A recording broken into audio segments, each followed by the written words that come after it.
Hi friends, നമ്മുടെ ഇന്നത്തെ റെസിപ്പിയാണ് ആലു പറാഠ. നമുക്കിനി ഇൻഗ്രീഡിയൻസ് നോക്കാം. അപ്പോൾ ഞാൻ ഇവിടെ ആദ്യം ആട്ട കുഴയ്ക്കാനുള്ള ഇൻഗ്രീഡിയൻസ് ആണ് പറയുന്നത്. അപ്പോൾ ഒരു 3 കപ്പ് ആട്ട എടുത്തിട്ടുണ്ട്. അതിനാവശ്യത്തിനുള്ള വെള്ളം, ആവശ്യത്തിനുള്ള ഉപ്പ്. അപ്പോൾ നമുക്ക് ഏകദേശം ഒരു 6 പറാഠ വരെ ഉണ്ടാക്കിയെടുക്കാൻ പറ്റും. ഞാൻ ഇതിലേക്ക് 2 ഇൻഗ്രീഡിയൻസും കൂടെ ആഡ് ചെയ്യുന്നുണ്ട്. ഒരു 1/2 ടീസ്പൂൺ കരിഞ്ജീരകമാണ്, കലോഞ്ചി അല്ലെങ്കിൽ ബ്ലാക്ക് സീഡ് എന്ന് പറയും. പിന്നെ ഒരു 1/2 ടീസ്പൂൺ ഓമം അല്ലെങ്കിൽ അജ്വൈൻ. ഇത് രണ്ടും ഓപ്ഷണൽ ഇൻഗ്രീഡിയൻ്റ് ആണ്, പക്ഷെ കിട്ടുവാണെന്നുണ്ടെങ്കിൽ തീർച്ചയായിട്ടും ആഡ് ചെയ്യണം. പറാട്ടയ്ക്ക് ഒരു പ്രത്യേക ടേസ്റ്റ് കിട്ടും. ഇനി സ്റ്റഫിങ്ങിനുള്ള ഇൻഗ്രീഡിയൻസ് നോക്കാം. ഇവിടെ 2 വലിയ ഉരുളക്കിഴങ്ങ് വേവിച്ച് ഉടച്ചെടുത്തിട്ടുണ്ട്. ഒരു സവാളയും കുറച്ച് മല്ലിയിലയും പൊടിയായിട്ട് അരിഞ്ഞെടുത്തിട്ടുണ്ട്. ഇത് ജിഞ്ചർ ഗാർലിക് ഗ്രീൻ ചില്ലി പേസ്റ്റാണ്. ഇത് ഏകദേശം ഒരു 3-4 ടീസ്പൂൺ വരും. ഇതിലേക്ക് ഞാനൊരു 5 ചെറിയ പച്ചമുളക് എടുത്തിട്ടുണ്ട്. പിന്നെ ഒരു 5 വലിയ അല്ലി വെളുത്തുള്ളി എടുത്തിട്ടുണ്ട്. പിന്നെ ഒരു 2 വലിയ കഷ്ണം ഇഞ്ചിയാണ് എടുത്തേക്കുന്നത്. ഈ റെസിപ്പിയിൽ നമ്മൾ മുളക് പൊടി യൂസ് ചെയ്യുന്നില്ല, അപ്പോൾ അതുകൊണ്ടാണ് നമ്മൾ പച്ചമുളക് കുറച്ച് കൂടുതൽ എടുത്തേക്കുന്നത്. പിന്നെ എരിവ് നമുക്ക് നമ്മുടെ ഇഷ്ടത്തിനനുസരിച്ച് തീർച്ചയായിട്ടും അഡ്ജസ്റ്റ് ചെയ്യാവുന്നതാണ്. നമുക്കിനി സ്പൈസസ് നോക്കാം. ഒരു 1/2 ടീസ്പൂൺ മഞ്ഞൾപ്പൊടി എടുത്തിട്ടുണ്ട്. ഒരു 1/4 ടീസ്പൂൺ മല്ലിപ്പൊടി, ഒരു 3/4 ടീസ്പൂൺ ഗരം മസാല, ഒരു 1/2 ടീസ്പൂൺ ജീരകപ്പൊടി, 1 ടീസ്പൂൺ ജീരകം, പിന്നെ 1/2 ടീസ്പൂൺ ഡ്രൈ മാംഗോ പൗഡറാണ്. ഇതില്ല എന്നുണ്ടെങ്കിൽ നമുക്ക് നാരങ്ങാ നീര് യൂസ് ചെയ്യാം. പിന്നെ പുളിപ്പ് നമ്മുടെ ഇഷ്ടാനുസരണം അഡ്ജസ്റ്റ് ചെയ്യാവുന്നതാണ്. ആദ്യം നമുക്ക് ആട്ട കുഴച്ചെടുക്കാം. ആവശ്യത്തിന് ഉപ്പ് ആഡ് ചെയ്ത് കൊടുക്കുക. പിന്നെ 1/2 ടീസ്പൂൺ കരിഞ്ജീരകം, ഒരു 1/2 ടീസ്പൂൺ ഓമം. ഇത് നന്നായിട്ട് മിക്സ് ചെയ്തിട്ട് ആവശ്യത്തിന് വെള്ളം ഒഴിച്ച് കുഴച്ചെടുക്കുക. നമ്മൾ പറാട്ടയ്ക്ക് കുഴയ്ക്കുമ്പം ഒരു കാര്യം പ്രത്യേകം ശ്രദ്ധിക്കണം. നമ്മൾ ചപ്പാത്തിക്ക് മാവ് കുഴയ്ക്കുന്ന പോലെ ഒത്തിരി സോഫ്റ്റ് ആവരുത്, ഒത്തിരി ഹാർഡും ആവരുത്, ഒത്തിരി സോഫ്റ്റും ആവരുത്. ഇടയ്ക്കുള്ളൊരു പരുവമായിരിക്കണം. കൂടുതൽ സോഫ്റ്റ് ആയിക്കഴിഞ്ഞാൽ നമ്മൾ പറാട്ടയ്ക്ക് പരത്താൻ നേരത്ത് അത് എളുപ്പം പൊട്ടിപ്പോവും. അപ്പോൾ ഇത് പ്രത്യേകം ശ്രദ്ധിക്കേണ്ട ഒരു കാര്യമാണ്.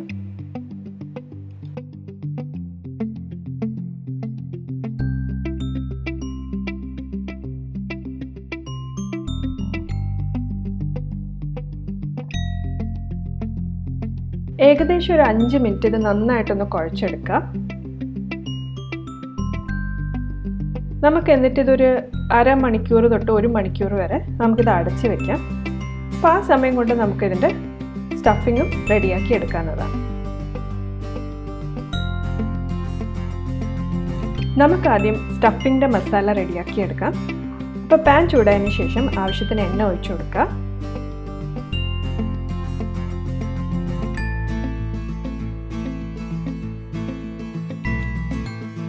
നമുക്കിതിലേക്ക് 1 ടീസ്പൂൺ ജീരകം ആഡ് ചെയ്ത് കൊടുക്കാം.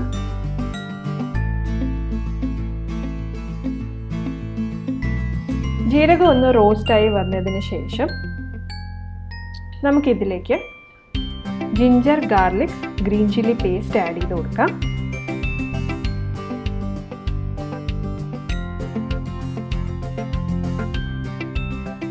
ഇതിനി നന്നായിട്ടൊന്ന് വഴണ്ട് വരണം. അപ്പോൾ ഒരു മീഡിയം ഫ്ലെയിമിൽ വെച്ചിട്ട് വേണം ചെയ്യാനായിട്ട്, അല്ലെങ്കിൽ പെട്ടെന്ന് കരിഞ്ഞു പോകും.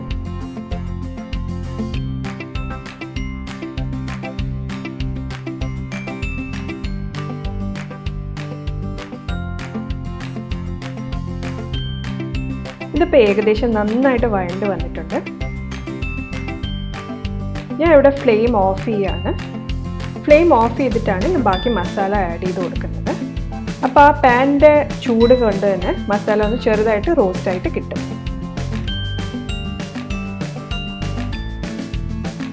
അപ്പോൾ ആദ്യം നമുക്കൊരു 1/4 ടീസ്പൂൺ മല്ലിപ്പൊടി ആഡ് ചെയ്ത് കൊടുക്കാം.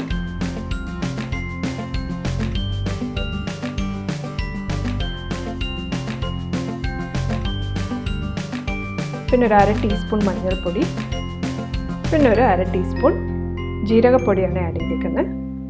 ഇത് നമുക്കിനി നന്നായിട്ടൊന്ന് മിക്സ് ചെയ്ത് കൊടുക്കാം. ഗരം മസാലയും ഡ്രൈ മാംഗോ പൗഡറും ഞാൻ പിന്നീട് ഉരുളക്കിഴങ്ങിലോട്ട് ആഡ് ചെയ്യുന്നതേ ഉള്ളൂ.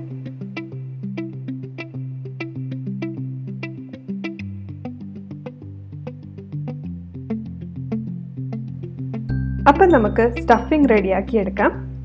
ഇപ്പോൾ ഉരുളക്കിഴങ്ങ് ഇവിടെ നന്നായിട്ട് വേവിച്ച് ഉടച്ചെടുത്തിട്ടുണ്ട്. നല്ലപോലെ തണുത്തതിന് ശേഷം മാത്രമേ യൂസ് ചെയ്യാവുള്ളൂ. ഇതിലേക്ക് നമുക്ക് സവാളയും മല്ലിയിലയും ആഡ് ചെയ്ത് കൊടുക്കാം.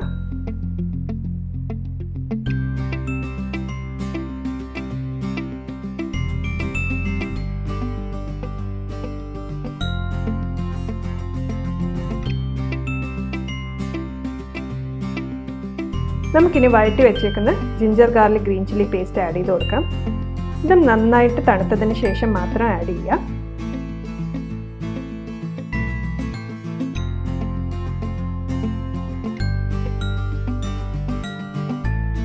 പിന്നെ ഒരു 3/4 ടീസ്പൂൺ ഗരം മസാല, പിന്നെ ഒരു 1/2 ടീസ്പൂൺ ഡ്രൈ മാംഗോ പൗഡർ.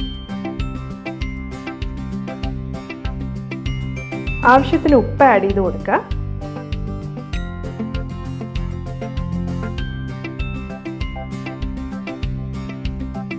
നമുക്കിനി ഇത് നന്നായിട്ടൊന്ന് മിക്സ് ചെയ്തെടുക്കാം. നന്നായിട്ട് മിക്സ് ചെയ്തതിന് ശേഷം ഉപ്പുണ്ടോ നോക്കുക, ഇല്ലെന്നുണ്ടെങ്കിൽ കുറച്ചും കൂടെ ആഡ് ചെയ്ത് കൊടുക്കുക. അപ്പോൾ നമ്മുടെ സ്റ്റഫിങ് റെഡി ആയിട്ടുണ്ട്. നമുക്കിനി പൊറോട്ട പരത്തിയെടുക്കാം. അപ്പോൾ ആദ്യം നമുക്ക് ഈ ആട്ട ഈക്വൽ ബോൾസ് ആയിട്ട് മാറ്റി വയ്ക്കാം. നമ്മൾ ചപ്പാത്തിക്ക് എടുക്കുന്നതിനെക്കാട്ടിയും കുറച്ചും കൂടെ വലിയ ബോൾസ് ആക്കി വേണം എടുക്കാനായിട്ട്.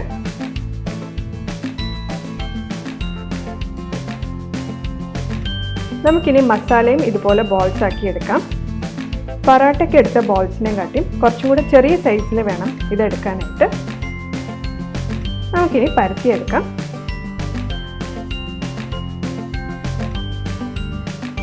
നന്നായിട്ടൊന്ന് മാവിൽ മുക്കിയതിന് ശേഷം നമുക്കിത് പരത്തിയെടുക്കാം. ഇപ്പം ഞാനൊരു പൂരിയുടെ വലുപ്പത്തിലാണിത് പരത്തിയെടുക്കാൻ പോകുന്നത്.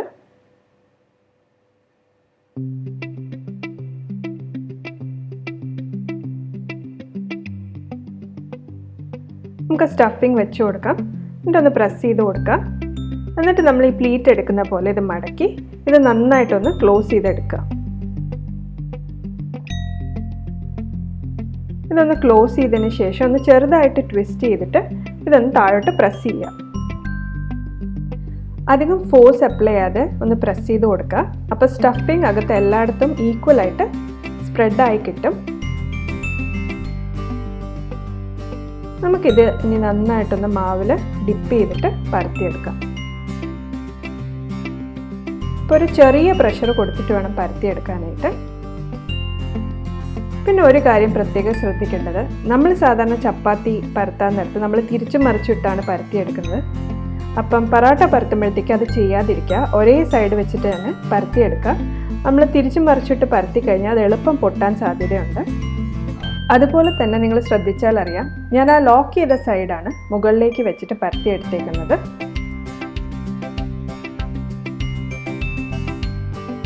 ഇതിപ്പോൾ ഏകദേശം റെഡി ആയിട്ടുണ്ട്. നമുക്കിനി ഇത് ചുട്ടെടുക്കാം. ഫ്ലെയിം എപ്പോഴും ഒരു മീഡിയം ഫ്ലെയിമിൽ വെച്ചിട്ട് വേണം പൊറോട്ട ചുട്ടെടുക്കാനായിട്ട്. ഹൈ ഫ്ലെയിമിൽ ഒരിക്കലും വെക്കരുത്, കാരണം അല്ലെങ്കിൽ ഇത് എളുപ്പം കരിഞ്ഞു പോകും. അതുമാത്രമല്ല പൊറോട്ടയുടെ അകം നന്നായിട്ട് വേവില്ല.